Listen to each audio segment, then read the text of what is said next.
Protein की बात हर कोई करता है ना कि हमें बहुत सारा प्रोटीन खाना चाहिए, कार्ब्स अच्छे लेने चाहिए, फाइबर्स बहुत सारा होना चाहिए और गुड फैट खाना चाहिए। लेकिन अगेन वो समझ में नहीं आता, क्योंकि जब हम मार्केट से ग्रॉसरीज लेकर आते हैं तो हम तो ये सोचते हैं कि ये बहुत अच्छे ब्रांड का, इसमें वो सब कुछ मिलेगा, लेकिन उससे कुछ खास फायदा हो नहीं रहा होता है। तो ऐसे कुछ सब्स्टिट्यूट्स हैं जो आप बताएंगी जिनको खाना ही चाहिए, जिससे प्रोटीन भी मिले, कार्ब्स भी मिले, अच्छा फैट भी मिले और फाइबर्स तो हो ही उसमें। एक तो हमें बहुत ध्यान रखना है ICMR, I am really thankful to ICMR जो उन्होंने इतनी अच्छी गाइडलाइंस दी हैं। तो ICMR की गाइडलाइंस के हिसाब से the very first thing was please read the labels very carefully, because there are many things which we need to take care of.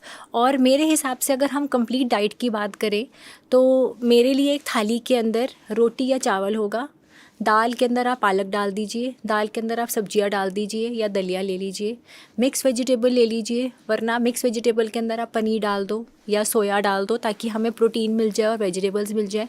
साथ में आप 1 कटोरी दही की लीजिए, अब उसके अंदर आप चुकंदर डाल दो, खीरा डाल दो, घिया डाल दो, और आप साथ में प्रोबायोटिक को ऐड करने के लिए हम उसके अंदर कोई पिकल, कोई चटनी दे सकते हैं, और दही हमने साथ में ही दे दी प्रोबायोटिक को ताकि हम गट को साथ में हील कर पाएँ।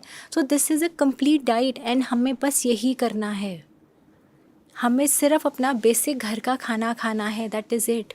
ओके। और इसी को खाकर आपका जब जैसे जैसे गट हील होगा तो आपको मेरे पास क्या किसी के पास जाने की ज़रूरत नहीं पड़ेगी, and you will be able to fight your stress and any anxiety, any elements coming in your body, क्योंकि आपकी बॉडी उसको फाइट कर पा रही है। कई बार क्या होता है, एक बीमारी है और आप सोचते होंगे कि मैं तो बहुत जल्दी जल्दी बीमार हो रही हूँ, हाँ, इम्यूनिटी लो हो जाती है। यस, इम्यूनिटी लो हो जाती है ना। तो उस केस में वो करना है कि उस पे वर्क करना है। और जहाँ तक कि प्रोटीन सोर्सेज है, सबसे ज़्यादा स्ट्रगल होती है वेजिटेरियंस को, बिल्कुल सही बहुत कहा ज़्यादा आपने। क्वेश्चन आता है। उस केस में हेम्प सीड्स बहुत अच्छा होता है, जैसे कि मैंने बोला वो जो प्रोटीन मखानाज और सारे सीड्स डालकर आप पीस कर रख लीजिए, तो उसके अंदर हम हेम्प सीड्स भी डाल सकते हैं।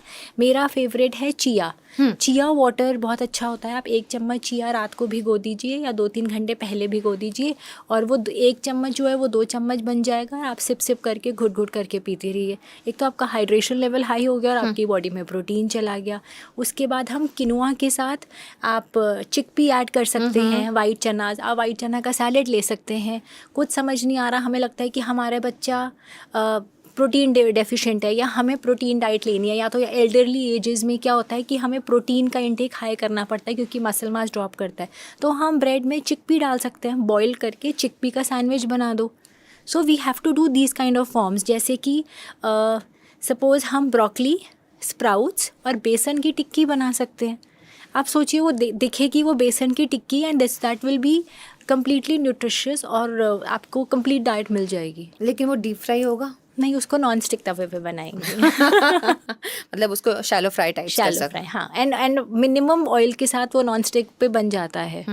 बहुत सारी रेसिपीज़ आ गई हैं अब तो एग्जैक्टली। अच्छा, कुछ ऐसे सुपर फूड्स आप बता दीजिए जिनको होता क्या है ना कि आपने बताई बहुत सारी चीज़ें, बहुत सारे लोग तो फॉलो कर लेंगे, राइट, लेकिन बहुत सारे ऐसे लोग हैं जिनके पास शायद वक्त कम है ना, इतना सोचने समझने का टाइम नहीं, उनको बस खा लेना है उसको किसी तरीके से, क्योंकि वो हमेशा रश में रहते हैं और एट द सेम टाइम अपने हेल्थ को भी अच्छा रखना है। तो कुछ ऐसे सुपर फूड्स जो इजीली मिल भी जाएं और जो खाने में आराम से खाए भी जाएं, मतलब उनका टेस्ट भी थोड़ा अच्छा हो, तो ऐसे कुछ सुपर फूड्स आपके हिसाब से कौन से होंगे? मेरे हिसाब से अगर हम प्रोटीन की बात करें तो प्रोटीन के लिए हमें दालें ज़रूर ऐड करनी चाहिए किसी भी फॉर्म में। अगर आपको लग रहा है कि आप बॉइल्ड लेंटिल्स भी ऐड कर सकते हैं, नॉर्मल लेंटिल्स भी ऐड कर सकते हैं। उसके बाद हमें मैग्नीशियम बहुत इंपॉर्टेंट है, क्योंकि आजकल इंसोम्निया की प्रॉब्लम बहुत ज़्यादा हो रही है, तो हमें काजू और पिस्ता ज़रूर ऐड करने चाहिए डाइट में।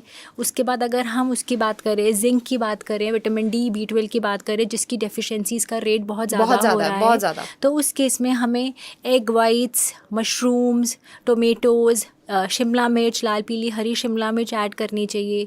ब्रोकलीज़ को ऐड कर लो किसी भी फॉर्म में।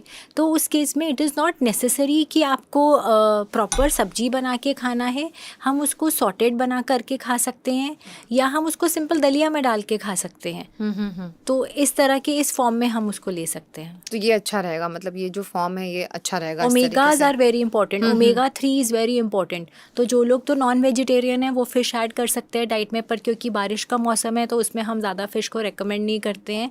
तो उस केस में आप ओमेगा किसी और फॉर्म में ले सकते हैं, चिया के फॉर्म में ले सकते हैं, आप ऐड कर सकते हैं। चिया है, सब्जा के बीज है, आप इसको ऐड करिए डाइट में, ताकि आपको अगेन हाइड्रेशन लेवल हाई रहे, प्रोटीन की मात्रा बनी रहे बॉडी में, और ये क्या करते हैं, ये बॉडी में जाके फूल जाता है, तो आपको फीलिंग ऑफ फुलनेस मिलती है तो बार कि बार खाने की ज़रूरत भी नहीं पड़ेगी। जैसे कुछ लोगों की इमोशनल ईटिंग करने की भी आदत होती है बहुत ज़्यादा, है ना?